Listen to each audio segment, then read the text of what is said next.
Hello students, how are you. तो आगे बढ़ते हुए नियोनेटोलॉजी का नेक्स्ट टॉपिक शुरू करते हैं। ये नेक्स्ट टॉपिक जो हम पढ़ रहे हैं बहुत इंपॉर्टेंट है, नियोनेटल हाइपरबिलिरुबिनीमिया यानी नियोनेटल जॉन्डिस। इसके क्या क्या कॉजेज हैं, दो तरह के होते हैं, फिजियोलॉजिकल, पैथोलॉजिकल, और इन्हें हम ट्रीट कैसे करते हैं। तो सबसे पहले इस टॉपिक को समझने के लिए हमें देखना पड़ेगा कि मेटाबॉलिज्म कहाँ से होता है, बिलिरुबिन बॉडी में बनता कैसे है। बड़ी कॉम्प्लिकेटेड डायग्राम है, इसे सिंपल तरीके से समझते हुए जो हमारी बॉडी में बिलिरुबिन बनता है वो आरबीसीज के टूटने से बनता है। तो जब भी आरबीसीज का ब्रेकडाउन होता है, आरबीसी ब्रेकडाउन होता है तो उससे रिलीज होता है हीम। ठीक है, हीम रिलीज हुआ, हीम कन्वर्ट हो जाता है बिलीवर्डिन में। ये बिलीवर्डिन जो होता है कन्वर्ट हो जाता है बिलीरुबिन में। This biliverdin converts into bilirubin. Bilirubin एक ऐसी फॉर्म है जो पानी में डिसॉल्व नहीं होती, तो यानी हमारी बॉडी से एक्सक्रीट नहीं हो सकती। It is not soluble in water, non soluble form है। अब ये नॉन सॉल्युबल है तो बॉडी से निकालने के लिए कुछ तो करना पड़ेगा, तो ये कंबाइन होती है एल्ब्यूमिन के साथ, कंबाइंस विद एल्ब्यूमिन, और ये हमारे चली जाती है लिवर के अंदर, जहाँ पे फिर इसको एक्सक्रीशन होगा। जब ये लिवर के अंदर जाता है बिलिरुबिन, तो यहाँ पे ये कन्वर्ट हो जाता है, अनकॉन्जुगेटेड फॉर्म जो हो जाता है ये कन्वर्ट हो जाता है कॉन्जुगेटेड फॉर्म में। ठीक है, ये कन्वर्ट हो जाता है कॉन्जुगेटेड बिलिरुबिन में। ये हमारा कन्वर्ट हुआ था अनकॉन्जुगेटेड, जो कि है water non soluble. It is a water non soluble form, और अंदर लिवर के जाके ये कन्वर्ट हो जाता है कॉन्जुगेटेड बिलिरुबिन में, जो कि वाटर सॉल्युबल फॉर्म है। वाटर सॉल्युबल फॉर्म है तो ये हमारी बॉडी से एक्सक्रीट हो जाती है। ये जाती है बाइल डक्ट्स की मदद से, नीचे जाती है। ये जो हमारा खुलता है कॉमन बाइल डक्ट मिलके इधर खुलती हैं सेकेंड पार्ट ऑफ ड्यूडेनम में, और यहाँ से ये हमारा एक्सक्रीट हो जाता है। एक्सक्रीट भी ये दो फॉर्म्स में होता है, एक एक्सक्रीशन इसका किडनी से होता है और एक एक्सक्रीशन इसका स्टूल से होता है। तो किडनी से ये यूरोबिलिनोजन के फॉर्म में एक्सक्रीट होती है, और नीचे जाके ये स्टूल्स के थ्रू स्टर्कोबिलिनोजन बन जाती है। स्टर्कोबिलिनोजन 90% स्टर्कोबिलिनोजन के फॉर्म में ये एक्सक्रीट होती है। ये सिंपल साइकिल समझ में आ गई, बहुत ज़रूरी है, क्योंकि इसी के पीछे पूरी कहानी हमारी नियोनेटल जॉन्डिस की है। हीम ब्रेक डाउन हुआ बिलीवर्डिन में, तो इधर हमारा जो एंजाइम होता है वो होता है हीम ऑक्सीजनेज। ठीक है, नेक्स्ट बिलीवर्डिन कन्वर्ट हुआ हमारा अनकॉन्जुगेटेड बिलिरुबिन में। बिलीवर्डिन कन्वर्ट हुआ हमारा अनकॉन्जुगेटेड बिलिरुबिन में, तो यहाँ जो एंजाइम है वो है बिलीवर्डिन रिडक्टेज।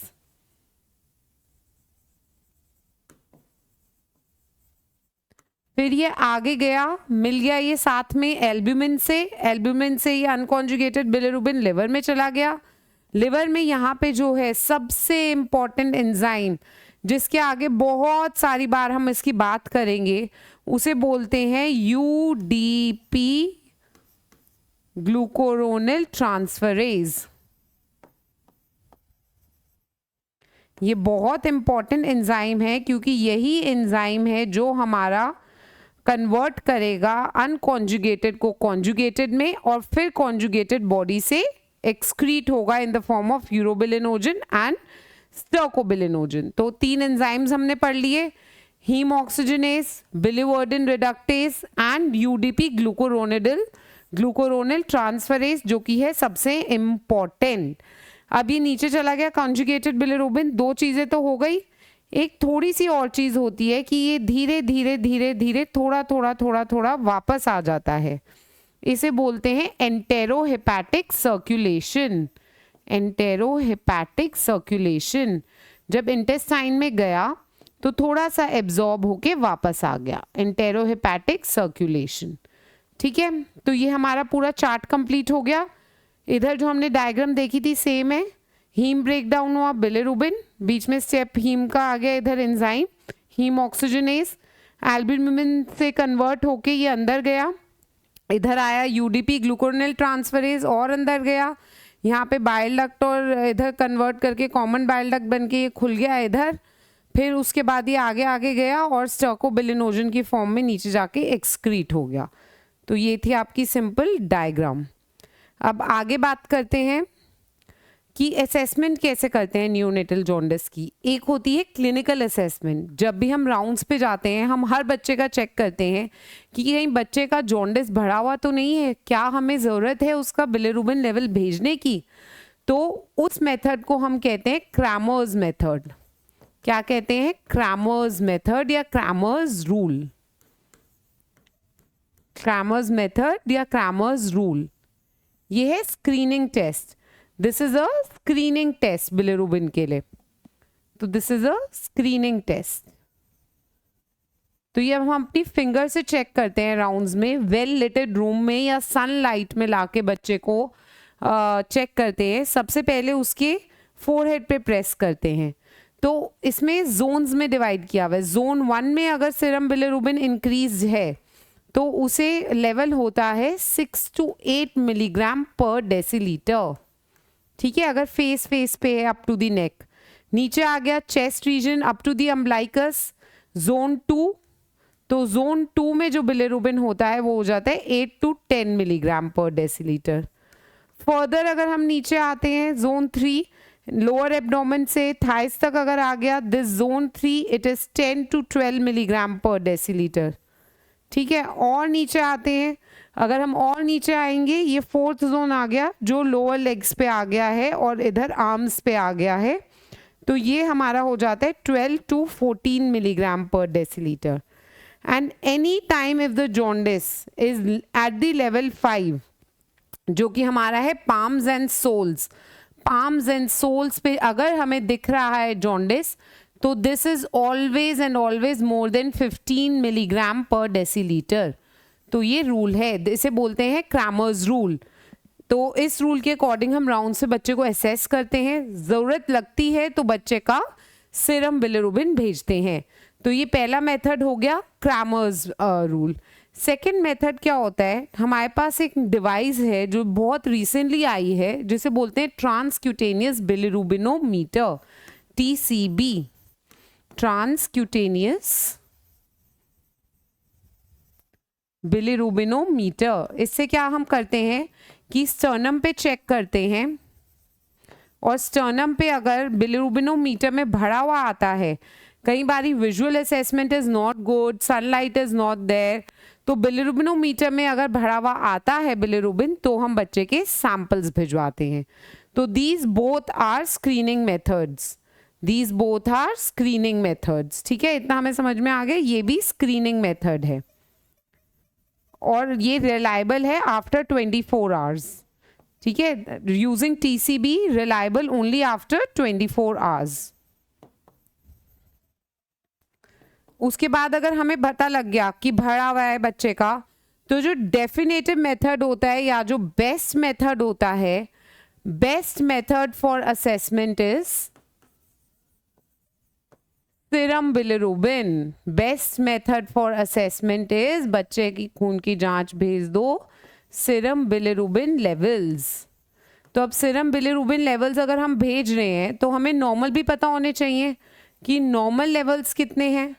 तो लेट अस सी नॉर्मल लेवल्स कितने हैं।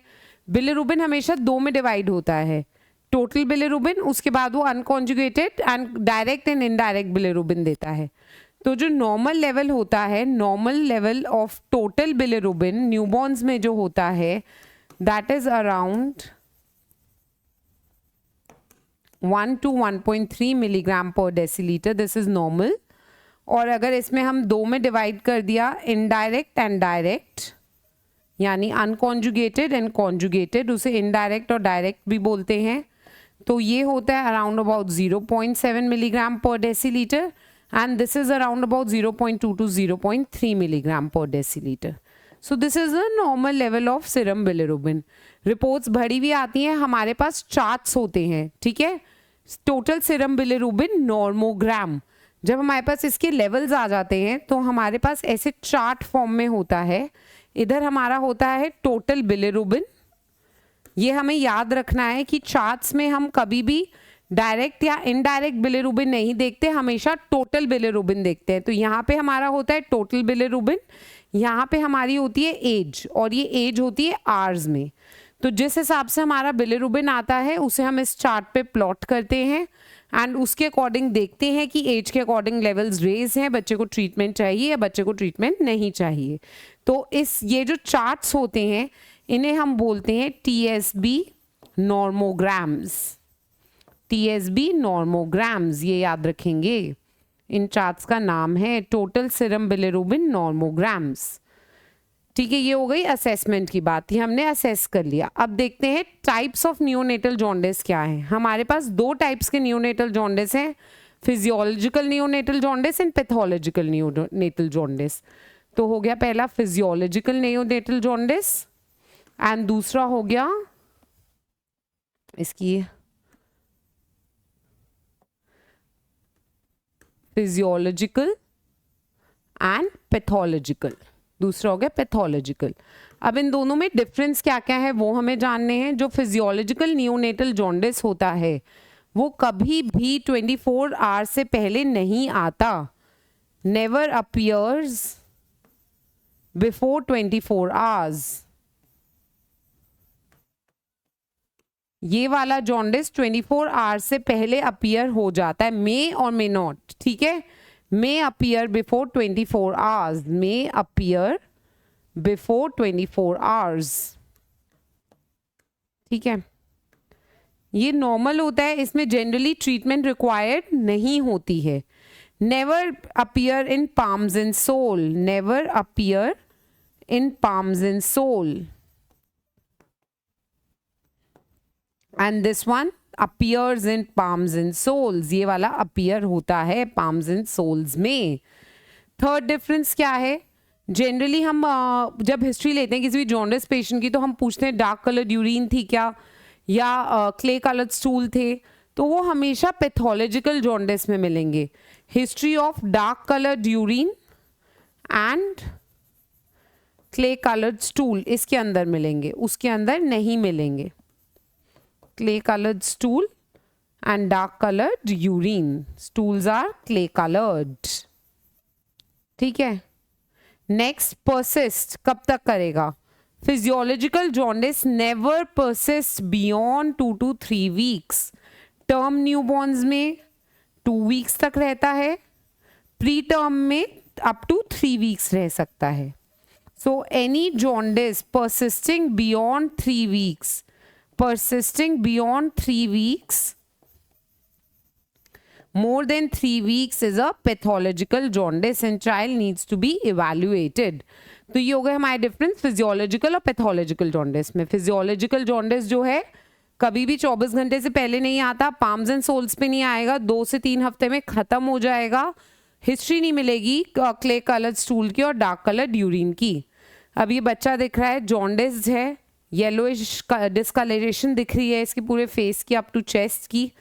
फिजियोलॉजिकल जॉन्डिस जो है क्यों होता है, आप पूछेंगे कि अब बच्चों में हर बच्चे में क्यों होता है फिजियोलॉजिकल जॉन्डिस। तो हमने जो हिस्ट्री पढ़ी थी कि सबसे पहले हीम, जितना ज़्यादा टूटेंगे आरबीसीज उतना ज़्यादा जॉन्डिस होगा। तो इसका मेन रीज़न क्या है, short life span of RBC, short life span of RBC. जो न्यूबॉर्न्स होते हैं उसमें आरबीसी का लाइफ स्पैन 60 to 90 डेज होता है। नॉर्मल कितना होता है, नॉर्मल 120 डेज होता है। तो जल्दी टूटेंगे, बार बार टूटेंगे। अब बार बार आरबीसीज टूट रहे हैं तो नए नए आरबीसीज भी बनेंगे। जब नए नए आरबीसीज बन रहे हैं तो कुछ आरबीसीज खराब भी बनेंगे, जो खराब आरबीसीज बने वो और जल्दी टूटेंगे, तो उसे बोलते हैं इनइफेक्टिव एरिथ्रोपोइसिस, इनइफेक्टिव एरिथ्रोपोइसिस। ये हो गई 2 रीज़न। तीसरी रीज़न जो हमने बहुत इंपॉर्टेंट पढ़ा था कि जो अनकॉन्जुगेटेड बिलिरुबिन है उसे कॉन्जुगेट में कन्वर्ट करने के लिए जो एंजाइम होता है UDP glucuronyl transferase, that is immature. तो the next reason is immature GDP glucuronyl transferase enzyme, मैं इसकी शॉर्ट फॉर्म लिख रही हूँ, ठीक है, immature GDP glucuronyl transferase enzyme. तो ये कारण है फिजियोलॉजिकल जॉन्डिस होने के। अब बोलेंगे पैथोलॉजिकल जॉन्डिस क्यों होता है? फिजियोलॉजिकल तो हमें समझ में आ गया, पैथोलॉजिकल जॉन्डिस, फिजियोलॉजिकल जॉन्डिस हमेशा अनकॉन्जुगेटेड होता है। ये एक और पॉइंट है, ये हम देख लेते हैं कि फिजियोलॉजिकल जॉन्डिस ऑलवेज अनकॉन्जुगेटेड होता है, ऑलवेज अनकॉन्जुगेटेड, ठीक है। जो पैथोलॉजिकल जॉन्डिस होता है कैन बी कॉन्जुगेटेड और अनकॉन्जुगेटेड, और अनकॉन्जुगेटेड, ठीक है, ये याद रखेंगे। तो अब हमने कॉजेस पढ़े, तो फिजियोलॉजिकल के हमने पढ़ लिए कि ज़्यादा टूट रहा है तो कन्वर्जन होने में देरी हो रही है, तो अनकॉन्जुगेटेड सीरम बिलिरुबिन बढ़ेगा, ठीक है। इसमें एक बात और देखते हैं, क्योंकि ये अनकॉन्जुगेटेड सीरम बिलिरुबिन है, increase in unconjugated serum bilirubin है, तो ये जो अनकॉन्जुगेटेड सीरम बिलिरुबिन होता है ये ज़्यादा डेंजरस होता है, क्योंकि this is non water soluble. तो ये it can cross blood brain barrier, it can cross blood brain barrier, ठीक है, ये ब्लड ब्रेन बैरियर क्रॉस कर सकता है। और आगे हम पढ़ेंगे कि ब्लड ब्रेन बैरियर क्रॉस करके ये एक तरह की बीमारी होती है एक्सेसिव सीरम बिल की वजह से, जिसे बोलते हैं कर्निक्ट्रस, तो वो कर सकता है, and it can cause what is known as kernicterus, ठीक है, कर्निक्ट्रस कॉज कर सकता है। फिजियोलॉजिकल नहीं, पैथोलॉजिकल, पैथोलॉजिकल क्योंकि दोनों तरफ से होता है, अनकॉन्जुगेटेड की वजह से भी होता है, कॉन्जुगेटेड की वजह से भी होता है। तो अब अनकॉन्जुगेटेड की वजह से क्या क्यों होता है उसके रीजंस पढ़ लेते हैं।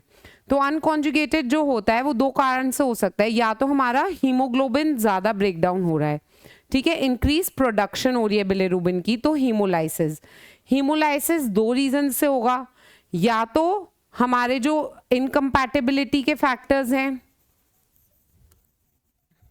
इसमें दो तरह की इनकम्पैटिबिलिटी आती है, एक होती है ABO इनकम्पैटिबिलिटी, एक होती है RH नेगेटिव, ठीक है। मदर अगर RH नेगेटिव है, बेबी RH पॉजिटिव है, तो उस केसेस में बेबी के ब्लड सेल्स टूटने शुरू हो जाते हैं due to the presence of positive RH positive antibodies in the mother from the previous pregnancy. तो generally RH negative is seen in the second baby of RH negative mother, ठीक है, second baby of RH negative mother. फिर उसके बाद और क्यों haemolysis हो सकता है? कंजेनाइटल वजहों से, G6PD डेफिशिएंसी है, RBCs का स्ट्रक्चर एबनॉर्मल है, स्फीरोसाइटोसिस है, हेरिडिटरी स्फीरोसाइटोसिस, इलेप्टोसाइटोसिस, ठीक है, ये वाले रीजंस हो गए। तो ज़्यादा टूटेगा तो ज़्यादा ये हमारा बिलिरुबिन प्रोडक्शन होगी और अनकॉन्जुगेटेड बिलिरुबिन बढ़ेगा, पैथोलॉजिकल जॉन्डिस कॉज करेगा। दूसरी रीज़न क्या हो सकती है? एक्स्ट्रावेजेटेड ब्लड, किफाल हेमेटोमा, बच्चे को किफाल हेमेटोमा है, या डिलीवरी के वक्त कोई ब्रूजिंग हो गई है बच्चे को, एक्सेसिव ब्रूजिंग है ड्यू टू सम रीज़न, तो उसमें ब्लड एब्जॉर्ब होगा, बिलिरुबिन में कन्वर्ट होगा, और फर्दर कॉजिंग अगेन फिजियोलॉजी ये अनकॉन्जुगेटेड बिलिरुबिन इंक्रीज हो जाएगा इन the form of pathological jaundice. तो फर्स्ट कॉजेज हीम प्रोडक्शन ज़्यादा हो रही है क्योंकि सेल्स टूट रहे हैं, दूसरा खून कहीं पे इकट्ठा हुआ है वो एब्जॉर्ब हो रहा है, तीसरा पॉलीसाइथीमिया, किसी भी कारणवश ज़्यादा खून है बच्चे की बॉडी में तो ज़्यादा खून टूटेगा, ज़्यादा प्रोडक्शन होगी। तीसरा कारण है डिलेड कॉर्ड क्लैंपिंग, हमने इनिशियल लेक्चर्स में पढ़ा था कि हम 30 to 60 सेकेंड से डिले करते हैं कॉर्ड क्लैंपिंग, और एक्स्ट्रा ब्लड जो होता है बच्चे की तरफ देते हैं। तो ये जो एक्स्ट्रा ब्लड देते हैं कई बार इसके कारण पॉलीसाइथीमिया हो जाता है, और पॉलीसाइथीमिया के कारण हमारा बिलिरुबिन प्रोडक्शन बढ़ जाता है। दूसरी चीज़ क्या है? डिक्रीज्ड कॉन्जुगेशन, एक तो बिलिरुबिन बढ़ गया, दूसरा क्या है, बिलिरुबिन नॉर्मल है, जो हमारा अनकॉन्जुगेटेड है उसकी कन्वर्जन जो है कॉन्जुगेटेड में वो इफेक्टेड है। तो सबसे पहले इसमें कारण है UDPGT defects, UDP glucuronyl transferase enzymes में कोई डिफेक्ट है, तो इन डिफेक्ट को बोलते हैं क्रिगलर नेजर सिंड्रोम। क्रिगर-नेजर सिंड्रोम, ये भी इम्पॉर्टेंट है। क्रिगर-नेजर सिंड्रोम दो तरह के होते हैं, type 1 and type 2। Type 1 and type 2। Type 1 जो होता है उसमें एंजाइम पूरा एब्सेंट होता है एंजाइम, और जो टाइप 2 होता है उसमें जो एंजाइम होता है पार्शियली प्रेजेंट होता है। ठीक है, कुछ अमाउंट में प्रेजेंट होता है, पार्शियली प्रेजेंट होता है। तो ये हम समझ गए। जो एंजाइम हमने ये इनिशियली साइकिल पढ़ी थी, यहाँ पे जो एंजाइम हमारा रिक्वायर्ड था ये कन्वर्जन में अनकंजुगेटेड टू कंजुगेटेड की कन्वर्जन में यूडीपी ग्लूकोनिल ट्रांसफरेज, इसका ही एब्सेंस हो जाता है, जिसके कारण बच्चे को जॉन्डिस आने लग जाता है। तो डिक्रीज कॉन्जुगेशन, क्रिगर-नेजर सिंड्रोम, इस पे क्वेश्चंस आते हैं। कौन से तरह का बिलिरुबिन बढ़ेगा? कन्वर्ट नहीं हो रहा है तो अनकॉन्जुगेटेड बिलिरुबिन बढ़ेगा। दो वेराइटीज हैं, type 1 type 2। Type 1 completely absent, type 2 partially present होता है ये। इसी में एक और सिंड्रोम आता है गिलबर्ट सिंड्रोम। इसमें एब्सेंट नहीं होता UDP glucuronyl transferase enzyme, slightly immature होता है। Immature function of UDP glucuronyl transferase enzyme, immature function होता है तो धीरे धीरे वो कन्वर्ट करता है, जिसके कारण अनकॉन्जुगेटेड बिलिरुबिन बढ़ जाता है। इधर ही एक क्वेश्चन आता है कि इसे इंक्रीज करने के लिए, इसका जो इमेच्योर फंक्शन है उसे इंक्रीज करने के लिए कौन सा ड्रग देते हैं? तो drug of choice for treating Gilbert syndrome is phenobarbitone. इस पे क्वेश्चन आया हुआ है। कभी भी जो लिवर का इमेच्योर एंजाइम है उसकी मेच्योरिटी को इंक्रीज करने के लिए कौन सा एंजाइम दे रहे हैं? फिनोबार्बिटोन।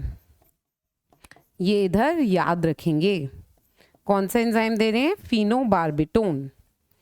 आगे बढ़ते हुए ये हमारी बात हो गई, चल रही है अनकॉन्जुगेटेड पैथोलॉजिकल जॉन्डिस की। तो आगे और कॉजेज हैं, हाइपोथायरॉयडिज्म, डाउन सिंड्रोम, सेप्सिस। इन सब में भी अनकॉन्जुगेटेड बिलिरुबिन बढ़ जाता है and it causes pathological jaundice. Important एक इधर कॉज आता है, एंटेरोहेपेटिक सर्कुलेशन इंक्रीज हो जाती है, तो ब्रेस्ट फीडिंग इश्यूज की वजह से। तो इधर हम दो तरह के ब्रेस्ट फीडिंग इश्यूज होते हैं, एक को बोलते हैं ब्रेस्ट मिल्क जॉन्डिस और एक को बोलते हैं ब्रेस्ट फीडिंग जॉन्डिस, और एक को बोलते हैं ब्रेस्ट फीडिंग जॉन्डिस। अब ब्रेस्ट फीडिंग जॉन्डिस से समझ में आ रहा है कि कुछ तो कमी है, कि फीडिंग सही नहीं हुई बच्चे की। तो breast feeding jaundice is because of the feeding issues, जहाँ पे बच्चे की फीडिंग ठीक प्रकार से नहीं हो रही है, बच्चे को रेगुलर 2-2 घंटे पे दूध नहीं मिल रहा है या कम क्वांटिटी ऑफ दूध मिल रहा है।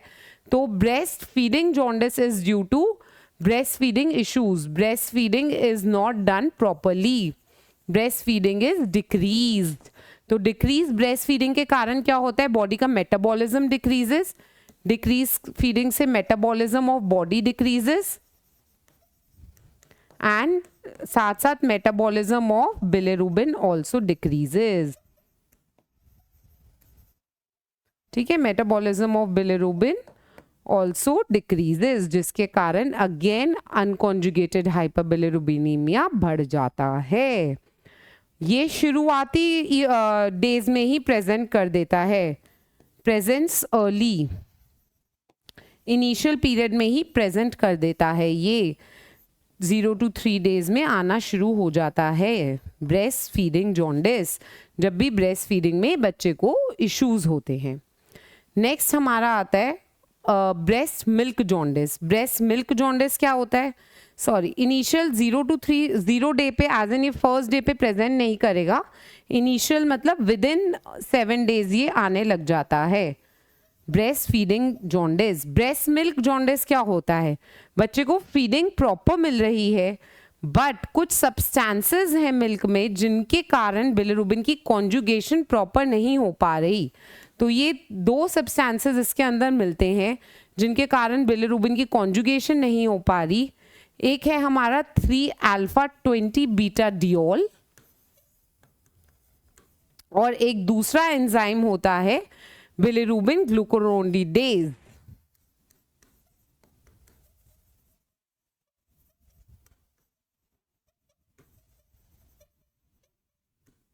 इन दोनों की वजह से डिक्रीज कॉन्जुगेशन हो जाती है, जिसके कारण अगेन बच्चे का जॉन्डिस अनकॉन्जुगेटेड वाला बढ़ जाता है।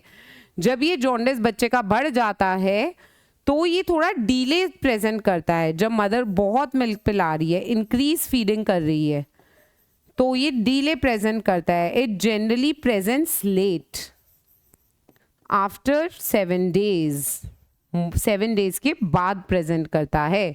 तो इसमें हमें डिफरेंस जानने जरूरी है, breast milk jaundice, breast feeding jaundice. Breast feeding jaundice यानी बच्चे की फीडिंग्स में इशू है, माँ फीडिंग प्रॉपर नहीं करा रही, प्रॉपर टाइम पे नहीं जा रहा, मेटाबॉलिज्म डिक्रीज हो गया, बिलिरुबिन का मेटाबॉलिज्म डिक्रीज हो गया, विद इन 7 डेज ये आ गया। दोनों का ट्रीटमेंट क्या है? ब्रेस्ट फीडिंग नहीं रोकनी है, we have to continue breast feeding and gradually इस वाले में अगर प्रॉपर ब्रेस्ट फीडिंग जाएगी, ब्रेस्ट फीडिंग इश्यूज रिजॉल्व हो जाएंगे तो जॉन्डिस ठीक हो जाएगा। इसमें भी अगर प्रॉपर ब्रेस्ट फीडिंग जाएगी, मदर को एडवाइस करेंगे, बिलिरुबिन बहुत ज़्यादा रेज्ड है तो child might require phototherapy, but regular monitoring करेंगे तो ये भी सही हो जाएगा। तो क्वेश्चन में ऑप्शन था ब्रेस्ट मिल्क जॉन्डिस का ट्रीटमेंट क्या है? Stop breast feeding? No, we should not stop breast feeding, continue breast feeding and phototherapy अगर रिक्वायर्ड है। तो ये दो एंजाइम्स हैं इसमें जिसके कारण जो बॉडी है उसमें कॉन्जुगेशन डिक्रीज हो जाता है और अल्टीमेटली बिलिरुबिन बढ़ना इंक्रीज हो जाता है। अभी हमने पैथोलॉजिकल जॉन्डिस में अनकॉन्जुगेटेड बिलिरुबिन के कॉजेस पढ़े थे। अनकॉन्जुगेटेड बिलिरुबिन में हमने कॉजेस पढ़े दो तरीके से, या तो प्रोडक्शन बढ़ गई है, प्रोडक्शन हमारी बढ़ गई, या तो इनकम्पैटिबिलिटी हो रही है, या ब्लड ज़्यादा है, पॉलीसाइथीमिया है, कॉर्ड ब्लड ज़्यादा आ गया है, या फिर किफैल हेमेटोमा है। नेक्स्ट हमने पढ़ा कन्वर्जन कम हो रही है। कन्वर्जन कम हो रही है तो उसमें हमारे एंजाइम डिफेक्ट्स आ गए, क्रिगलर नेजर आ गया, गिलबर्ट सिंड्रोम आ गया, डाउन्स, हाइपोथायरॉइड, सेप्सिस, सब में कॉन्जुगेशन इफेक्ट हो जाती है, या फिर ब्रेस्ट फीडिंग इश्यूज आ गए जिसमें हमने ब्रेस्ट मिल्क जॉन्डिस और ब्रेस्ट फीडिंग जॉन्डिस पढ़ा। ब्रेस्ट फीडिंग जॉन्डिस जल्दी आता है कम दूध पिलाने की वजह से, ब्रेस्ट मिल्क जॉन्डिस लेट आता है ज़्यादा दूध पिलाने की वजह से। दो एंजाइम्स इन्वॉल्व होते हैं जिसमें हमने दो एंजाइम्स के नाम पढ़े। अब हम आ जाते हैं पैथोलॉजिकल जॉन्डिस में कॉन्जुगेटेड हाइपरबिलिरुबिनीमिया के कॉजेज में। मतलब कॉन्जुगेटेड ये आपके कॉम्प्लिकेटेड सी डायग्राम है, इसे हम सिंपल तरीके से पढ़ते हैं। तो इसमें हमारी दो चीज़ें आ जाती हैं। दो चीज़ें क्या हैं कि या तो ये हमारे हेपेटिक कॉजेज हैं, इधर हमारा कॉन्जुगेटेड बिलिरुबिन बन गया है, ठीक है।